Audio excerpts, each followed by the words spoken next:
sapagkat tinanggap na ninyo si Kristo Jesus bilang Panginoon. Ibig sabihin, Panginoon, siya na po ang masusunod.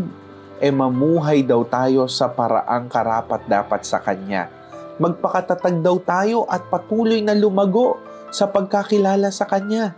Magpakatibay daw tayo sa pananampalatayang itinuro sa atin at lagi tayong magpasalamat sa Diyos. And in verse 8, mag-ingat daw tayo upang hindi tayo mabihag ninuman sa pamamagitan ng walang kabuluhan at madayang katuruan na hindi kay Kristo nagmula, kundi sa mga tradisyon ng mga tao at sa mga alituntunin ng mundong ito. Kaya mga kapatid, suriin ang bawat bagay. Hindi porket narinig mo, hindi porket gumana sa kanila, kay Kristo ba yan?